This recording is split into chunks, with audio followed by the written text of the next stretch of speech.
The views and opinions on the Craig L. Hay Show do not necessarily reflect those of Westgate Resort ownership or management. And now, on with the show. Yay. All right, welcome back, everybody, to the fourth episode of today's shows and interview. And we're going to play just one more song here in just a little bit off the same album, Contrary to Popular Belief, and we're going to talk about it. I'm finding this just very fun to do because it's bringing back those times when we were doing it. It almost feels like we're back creating this stuff, and we're trying to make it happen, and and how awesome it was to work with you on this stuff, and how a weird guy from New Zealand and a weird guy from Las Vegas could get together and put together so many cool things and be weird together. And it's like weird, it like neutralizes it, and then we become perfectly normal. There's nothing perfectly normal about either one of us on this stuff here. So anyways, we're going to do about another 20, 25 minutes here, and we're going to call this interview session over with. But we're going to do this again. This is just, to me, so therapeutic and fun. Just going through it is to me. It's just like wow, just going. It's going back in time. And well, each song and project and artist we messed with, has a story behind it. Yeah, and so the amount of work that we put into everything here. It's just sitting on the table and just working it, and all of a sudden there it is. I'll say this, like there's been a lot of musicians and bands and whatnot. I don't know, maybe millions probably out there. That in itself is nothing super rare. But what's rare is the way we did it, and our attitude was kind of like, yeah, we can do this. It was kind of a certain almost arrogance in a way that we could step into this crazy industry, the music industry, which is, it's dominated by the major media companies even back then. Yep. And getting in is no easy feat. You've got to be connected or have, a fluke from hell. Which was the part that we didn't understand how to do that. But, could we make an album that could compare to what they were putting out in these, $5 million recording studios? Yeah. I think we've proven we could, And if nothing else, that album says, yeah, see, we could do it too. Yep. And we put our time, money, effort, talents into something very, very constructive that we can be very, very proud of. And yeah, I still look back at that with great pride. And then too, I remember let's mention with the Contrary to Popular Belief album, you and I were called the HSP Hit Factory. Yep. Collectively, and we had our ways of doing things. You mentioned it before. We sometimes would let a mix or a song sit in the studio for a couple, 2 or 3, 4 days, our 4DM method, right? At the 4DM. Ooh. And that's where we would leave songs alone because thankfully we didn't have much else going on that was competing at the time. Yep. So we could afford to let it sit there and listen to it again and again and again. And when we were in the heart and soul of the production of these songs, we were getting together after work almost, I don't know how many days a week. It was several days a week, yeah. Several days per week for hours at a time, putting our blood, sweat, tears, and dreams into this thing. Yep. And that was a cool thing. We had a cool nucleus of people. We had our core, and then we had people, sort of the other outer ring, if you will, of people that would, some would come and go, but they were all, kind of, orbiting around the studio, around HSP. Everyone from like MCDC to the different clients that we had. I'm trying to think of other artists. Jim started doing something with his brother. Remember that? Mm-hmm. It was called Zealot. And Victor had a couple things going on in his own rock projects that he had going on. So people were attracted to what we were doing. We had dancers got involved. We had camera guys that showed up and tried to make some videos for us. Yeah. And they all did it for free. Everyone just wanted to be a part of it because they could see it had something weird and unique and fun. And Yeah, we had rappers, we had guest singers appear and do cameos here and there. In that Tender Moment song, Dash or Dwayne Ventura is the guy doing that super high, sounds like a like a black woman singing. he could hit that note and he could hold it. And I was like, there he is. That's what we needed. Boom. Yeah, and it was only in there for a few seconds, but it's a perfect part. Yep. For that piece. And that was just a fluke, too. That wasn't one of those things, you know what this song needs? Right. It was like, I think he was just in there, we're goofing, and he was like, whoa! And we're like, hey. Yeah, exactly.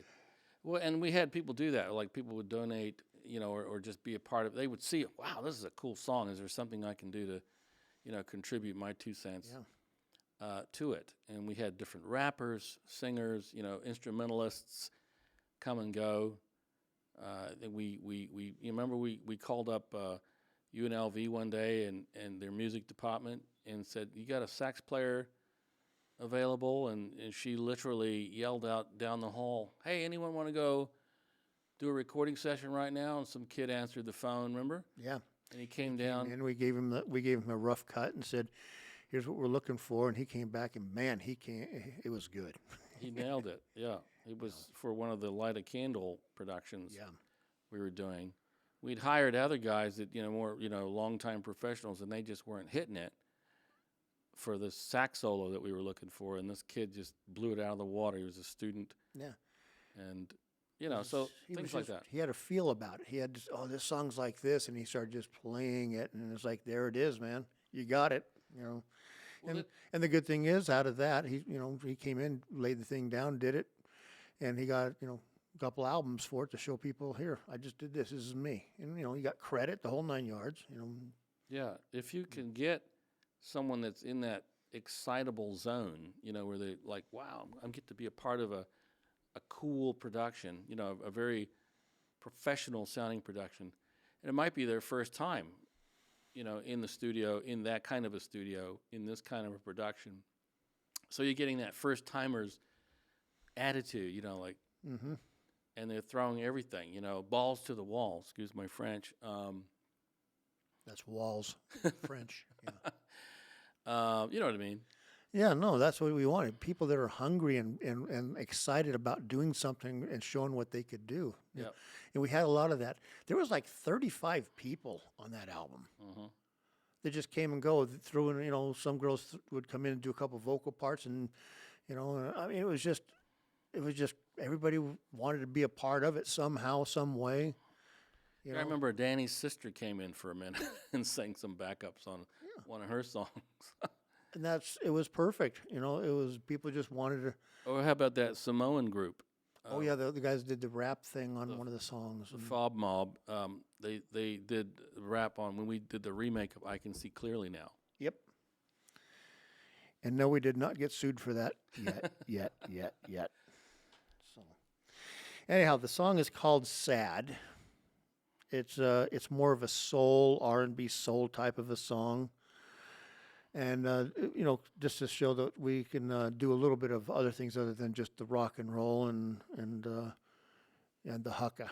Yes. So, anyways, it's called "Sad," off Contrary to Popular Belief, Talbot Snow, and this is him. Oh, sure, I'll sway.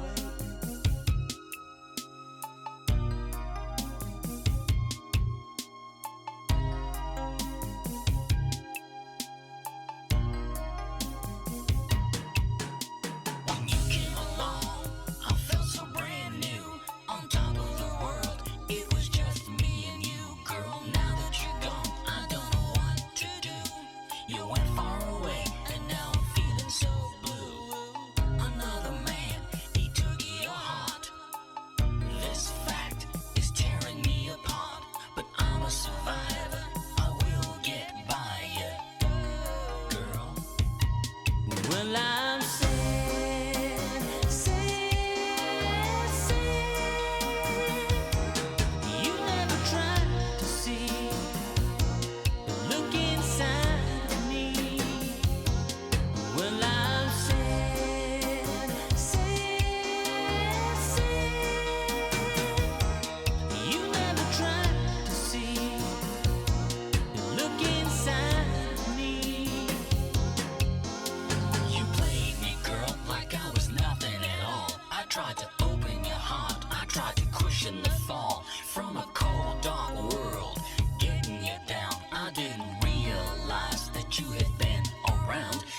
Tell the next victim you love him too. Rip open his heart, then make your move.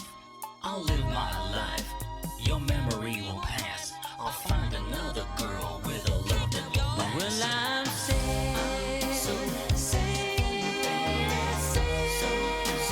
sad for you. You never tried, you see, look inside to me. Well, I'm sad, so sad, for you. You never tried, you see, look inside to me.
All right.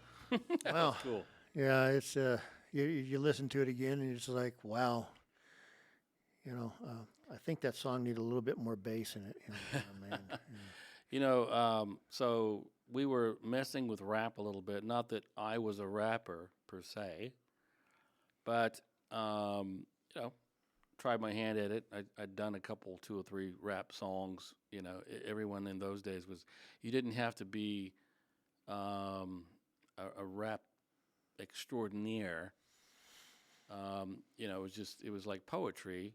I wasn't trying to sound black necessarily, just being myself. But that song was nonetheless slightly influenced by LL Cool J's "I Need Love."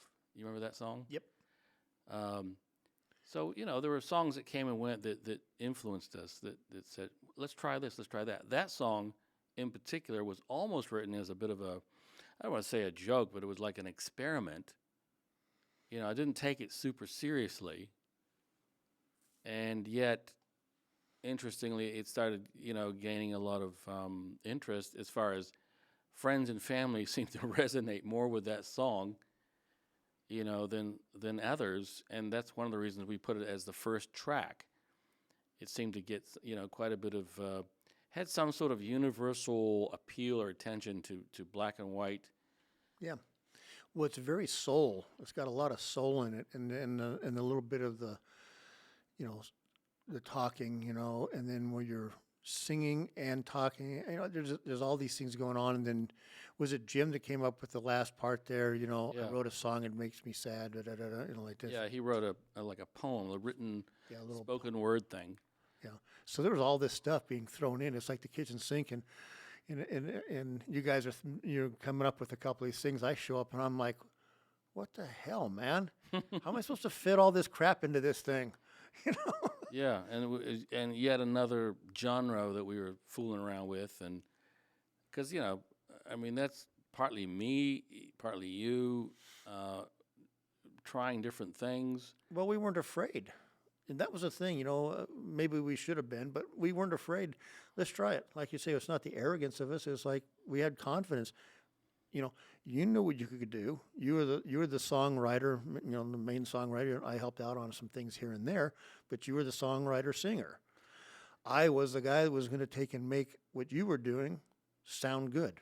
I want to give you a lot of credit for being the ears to help tie those mixes together, make them sound beautiful and rich the way they are. And then two, you were the guy that gave these songs, by saying we're going to do an album and forcing us to, in a sense, finish things Yep. and meet a deadline and put them together and package them.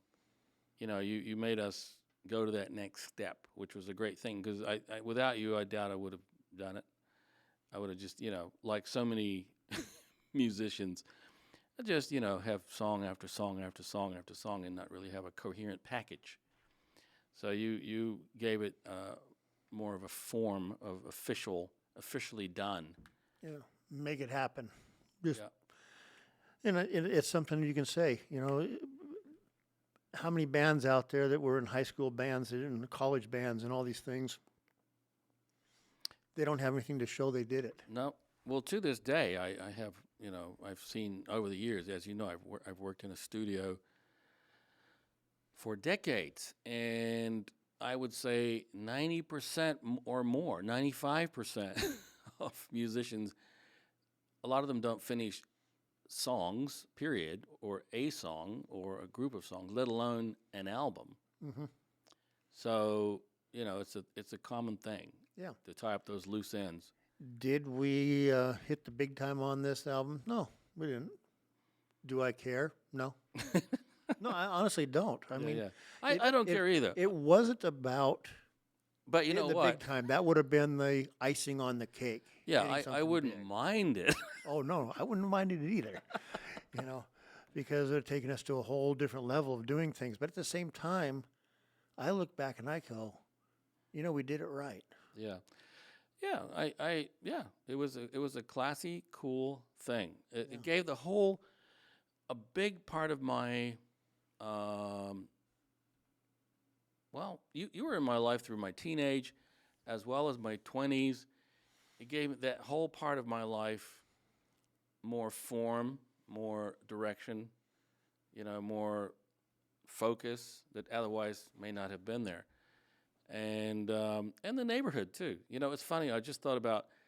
I don't know if you remember that there was a time when there was at the Van Betten's house. They had a band practicing in their garage, and then the house right across from us on Palma Vista, the garage directly across from our garage that became a studio, had a band practicing in it. Lucky neighborhood.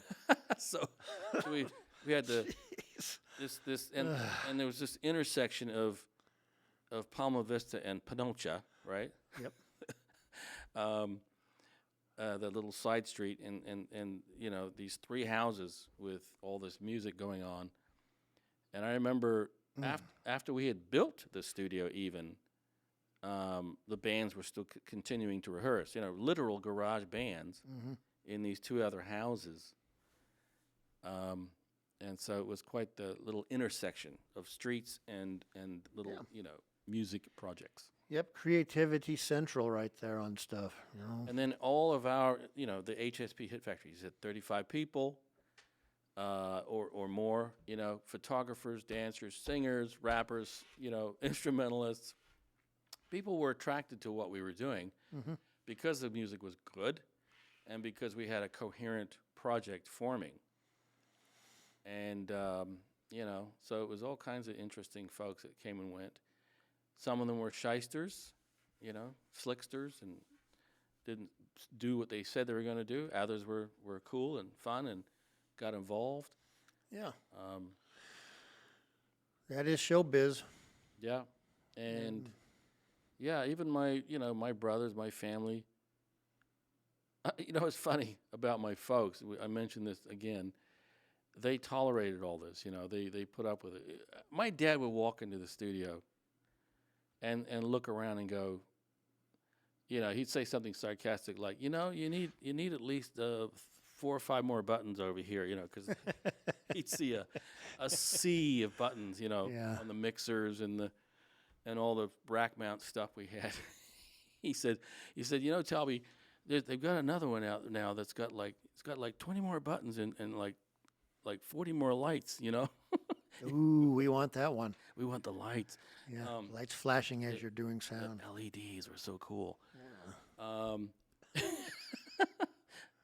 and so, but, and I remember, you know, trying to show my folks, you know, they were raised on farms, both of them, in you know, old school, small town in New Zealand, small town New Zealand. And so they thought I was like, you know, almost like an astronaut.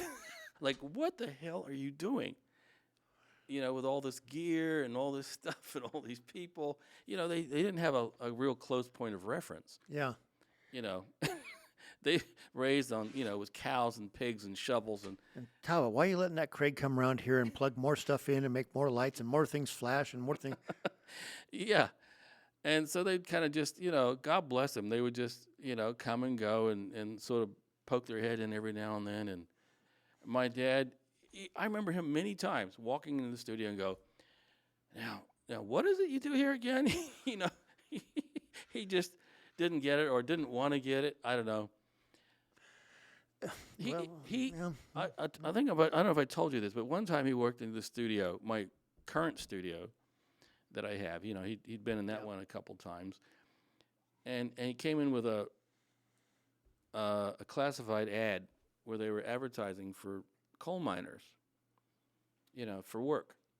And he cut it out of the newspaper and he brought it to me. He goes, "Look, Talbot, they're looking for coal miners in Ely. You need to call them right now. Here's the phone number and go get you a job." And I'd say, "Dad, do you realize, you know, I have a job? Do you see all this stuff here in this recording studio? I make money. Yeah. What I do in this room pays for this house I live in. Yeah, this house didn't just come out of the sky." Yeah. But he didn't get it because in his mind, you know, it wasn't really work unless you had a shovel or or something, you know, more tangible. No. Um, I totally get that. You know, with him, you know, my life has always been in show business around all this stuff. So to me, this is nothing new. This is nothing weird. yeah, you And- got it. And my mom and dad were the same way. They were like, "Well, yeah, you do stuff like this. You got to have a lot of gear." Yeah. So Yeah, my parents, God bless them, they you know, they just kind of rolled along with it. And anytime I would try to show them our our music, it was like, I don't know, it was like I was playing Chinese or something. They just didn't get it. You know, it wasn't Benny Goodman. right? They just, yeah. The one time I did a song for my dad, I did a hymn. That's the one on Yeah, the Brightly Beams yeah. I did that largely for him, to show it what it was all about. Yeah. and that I could, you know, do a song because he liked hymns. Yep. And I did that song largely for him to give him something he could relate to, you know. And so I finally got it done, I showed it to him, and you never guess what he said.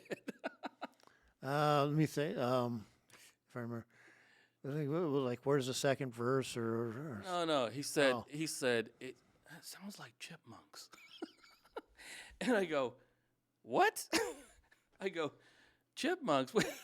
Where do you get that from?" I that was like the most, you know. So even then, here I finally did this nice barbershop quartet hymn thing Yeah. for him, and he calls it, you know, he said, "Sounds like chipmunks."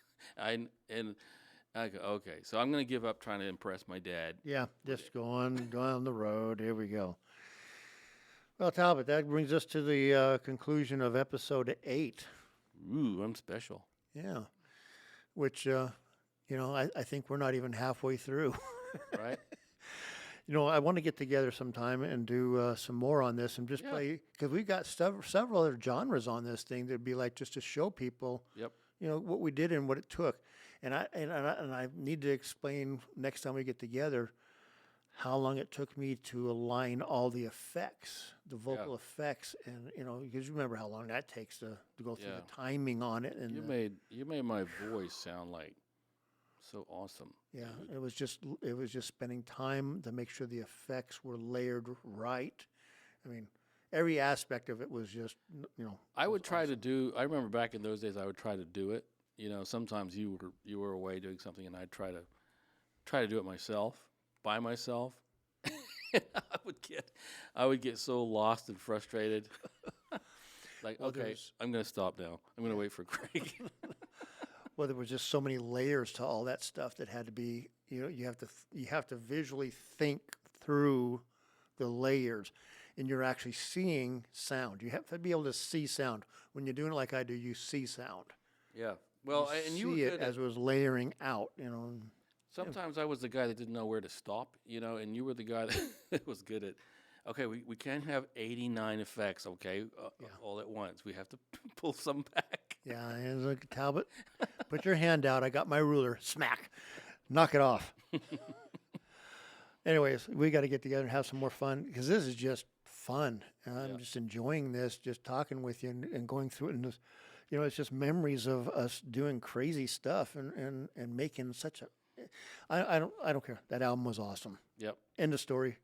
I'll stand by that till the day I die. Yes, and Steven Spielberg, if you're interested. Yep. Elon Musk. Yes. We could use a little help. Bill Gates, you throw us an hour's worth of your salary. Yeah, 1 hour. That's all we need. 1 hour. Anyways, that'll be the end of today's interviews with Talbot, and we're going to get together and do some more of this stuff. This is the Craig L. Hayes Show, and once again, thank you, Westgate Resort, Cammie Christensen, Don Rawl, John Peer for letting us come in here and sit here and record people and their memories of entertainment stuff. I know this isn't showbiz as far as on a stage or something like this, but still it's showbiz. Everything we do is showbiz. We're showing ourselves to other people. So until the next time we come and have another interview with Talbot, we'll just say this is the Craig L. Hayes Show, and thank you for listening, and look for you in the near future. Thank you. All right. Good job. Good job. It's fun, bro. Yeah, this is just. It sounds very professional too. You got the good sound, nice